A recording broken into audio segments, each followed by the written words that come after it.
Good morning, everyone. Myself Ambrish Kumar Gupta, Principal Kendriya Vidyalaya, Rajkot. Here, I am with part 2 video of Chapter 1, Class 11th History.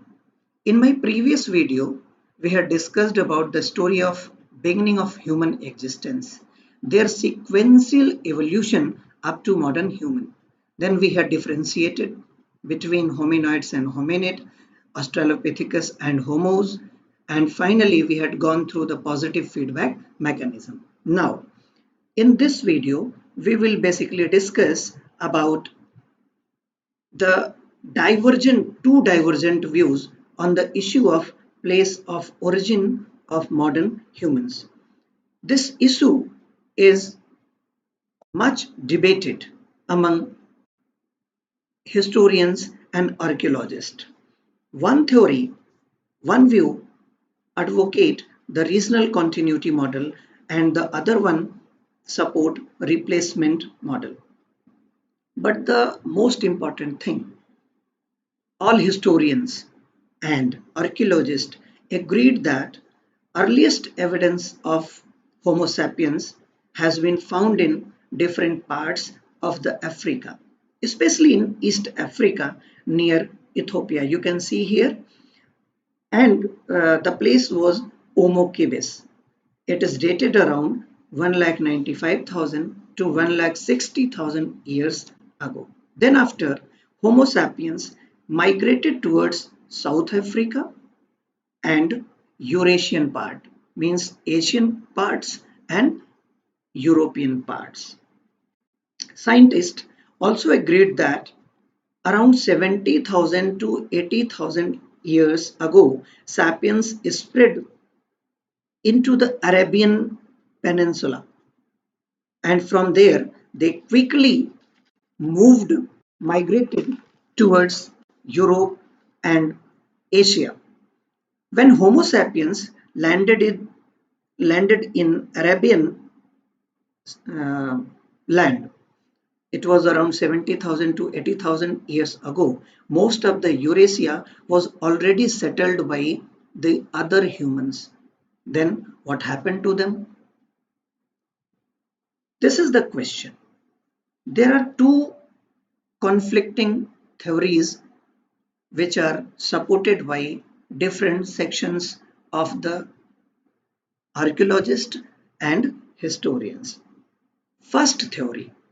First theory support the interbreeding theory, which is generally known as regional continuity model. According to this theory, archaic Homo sapiens, archaic means the old Homo sapiens, evolved at different places at different rates into modern humans.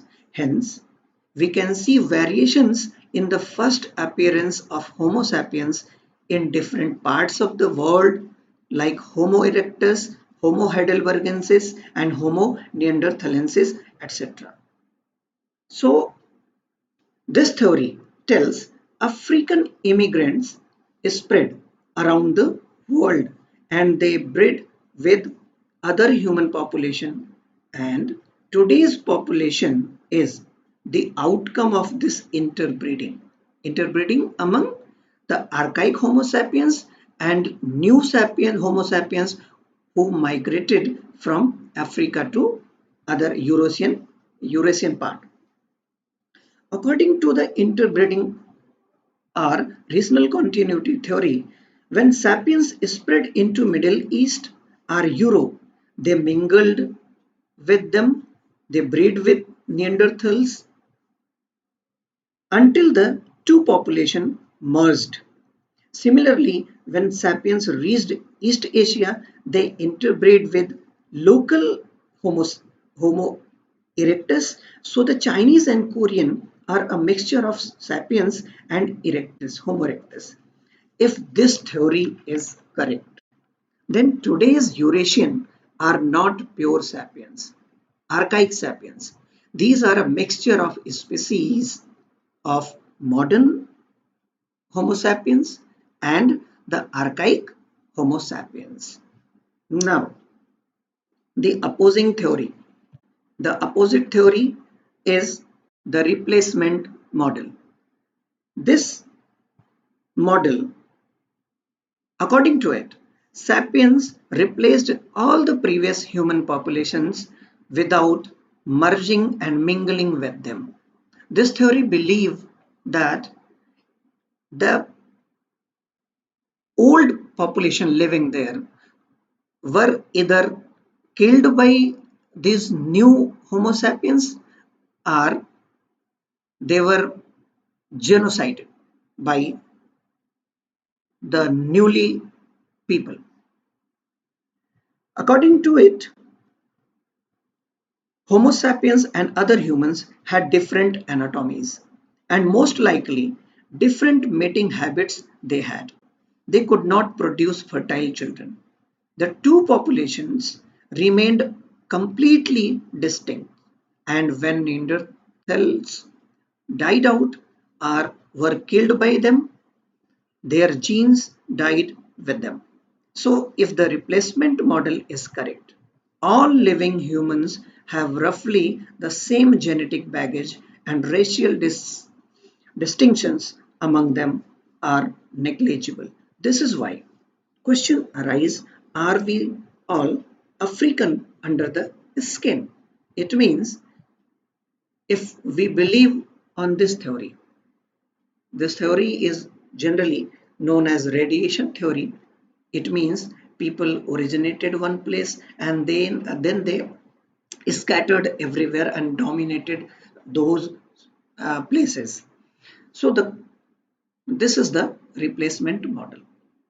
Regional continuity model is also called parallel evolution theory. This theory believed that the people later migrated from Africa, they mingled with and they interbreed with existing people living in Eurasian part. So we have this two divergent theory related with human origin. In recent times, the replacement theory has been the common belief in the field.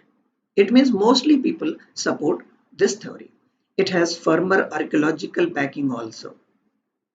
Supporter of this theory suggest that physical differences observed today among modern humans are the result of adaptation by populations over a span of thousands of years who migrated to the particular region where they finally settled down.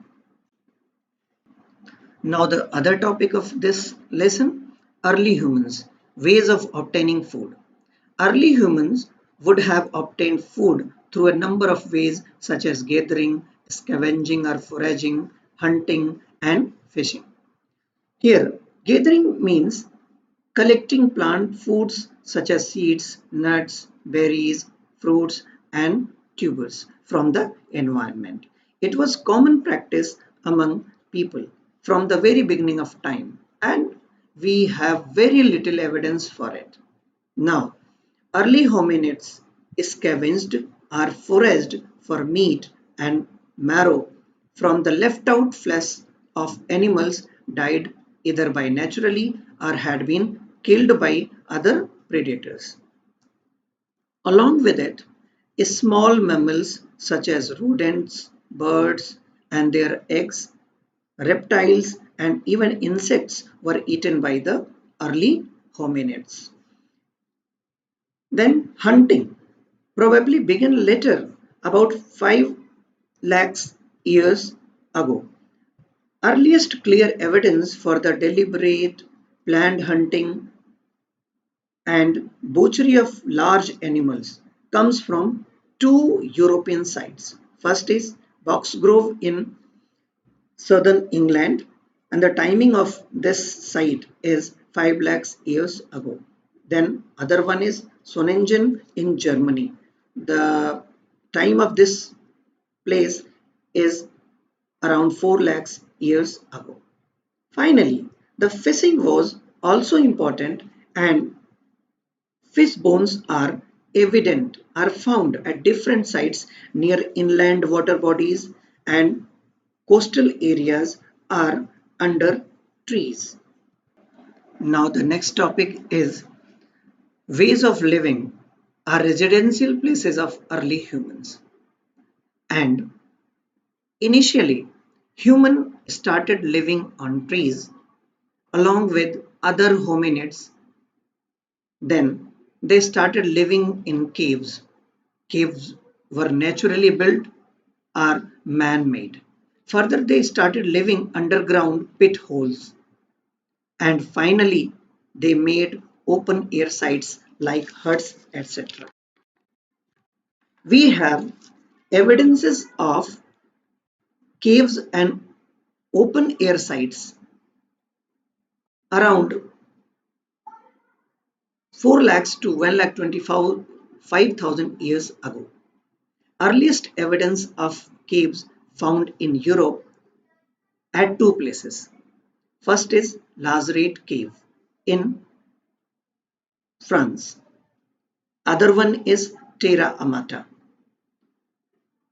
In Lazarate Cave, we have evidences of two hearths, furnaces, and evidence of different food sources. Hearths are the indication of controlled use of fire by early humans. It had several advantages, like fire provided warmth and light inside caves. It could be used for cooking and it was used to harden wood or tip of any tools. It also facilitated the flakings of the tool and it could be used to scare away dangerous animals. The other side, Terra Amata, we have it was situated on the coast of South France and we have found flimsy shelters, broken shelters with roofs of wood and grasses. This shelter was used for seasonal visits of early humans for short term. Now the question is, how do we reconstruct the patterns of residence of early humans? So one way of doing this is by plotting the distribution of artifacts. For example, thousands of flake tools and hand axes have been excavated at Kilombe and Olor Gesil near Kenya, dated between 7 lakhs to 5 lakhs years ago. Basically, we get these tools accumulated in some places where food resources were abundant and people visited repeatedly. In such areas, people left behind traces of their activities, living, including artifacts. The places that were less frequently visited by humans would have fewer artifacts. Some locations could have been shared by hominids, other primates, and carnivores. You can see this in this diagram where hominids along with carnivores were living with early humans. Archaeologists suggest that early hominids such as Homo habilis probably consumed most of the food wherever they found it and spent much of their time in trees. So this was the basic place for living of early humans. Now the next topic is early humans and tool making by them. So use of tools and tool making are not confined to the humans only. Birds and chimpanzees are known to make objects tool to assist them with feeding, hygiene and social encounters for their own defense. But some features of tool making is not known among apes because of lack of certain anatomical and neurological adaptation in them like humans. See, humans have a skilled use of hand, so they can make sharper tools than apes. Moreover, the ways in which humans make and use tools of- often require greater memory and complex organizational skills which are absent in apps. So human beings are more capable, more efficient in tool making than that of apps and other birds and species.